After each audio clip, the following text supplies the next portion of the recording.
Hi friends, ನಮಸ್ತೆ. Welcome to my channel. ಇವತ್ತು ಬಂದುಬಿಟ್ಟು ಮೇಲ್ ಆ್ಯಂಡ್ ಫೀಮೇಲ್ಗೆ ಇಬ್ಬರಿಗೂ ಜಾಬ್ ತೊಗೊಂಡು ಬಂದಿದ್ದೀನಿ. ಇದು ಬಂದುಬಿಟ್ಟು ಟೆಲಿಕಾಲಿಂಗ್ ಜಾಬ್, BPO ಕಾಲ್ ಸೆಂಟರಲ್ಲಿ ಇರುತ್ತೆ. ನೀವೇನಾದರೂ ಗ್ರ್ಯಾಜುಯೇಷನ್ ಆಗಿದೆ, BPO ಜಾಬ್ ಬೇಕಾಗುತ್ತೆ, ಅಥವಾ back and office, data entry, ಆ ಜಾಬ್ ನೋಡೋರೆಲ್ಲ ಈ ಜಾಬ್ಗೆ ನೀವು ಅಪ್ಲೈ ಮಾಡ್ಬೋದು. ಓಕೆ, ಇದು ಬಂದುಬಿಟ್ಟು ಮಿನಿಮಮ್ ಡಿಗ್ರಿ ಆಗಿರಬೇಕು. ಕಮರ್ಷಿಯಲ್ ಶುಡು 3 language compulsory: English, Hindi and Kannada.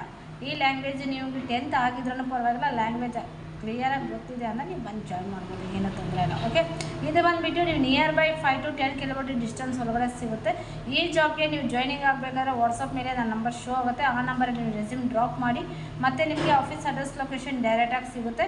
ನೀವು ಆಫೀಸ್ ಅಡ್ರೆಸ್ ಲೊಕೇಶನ್ಗೆ ಬಂದು ನೀವು ಆರಾಮಾಗಿ ಜಾಯ್ನ್ ಮಾಡ್ಬೋದು, ಏನೂ ತೊಂದರೆ ಇಲ್ಲ. ಓಕೆ, ಈ ಜಾಬ್ಗೆ ನೀವು ಜಾಯ್ನಿಂಗ್ ಆಗಬೇಕಾದ್ರೆ ಮಷನ್ ಶುಡ್ಡು ನೀವು 10th ಮಾರ್ಕ್ಸ್ ಕಾರ್ಡ್ ಆಗ್ಬೋದು, ಡಿಗ್ರಿ ಮಾರ್ಕ್ಸ್ ಕಾರ್ಡ್, ಪ್ರತಿಯೊಂದರಲ್ಲಿ ಯಾವುದಾದ್ರೂ ಒಂದು ಒರಿಜಿನಲ್ ಡಾಕ್ಯುಮೆಂಟ್ ಕಂಪಲ್ಸರಿ ಇರಲೇಬೇಕಾಗುತ್ತೆ. ಓಕೆ, ಈ ಜಾಬ್ಗೆ ಜಾಯ್ನಿಂಗ್ ಫೀಸ್ ಇರುತ್ತೆ 1000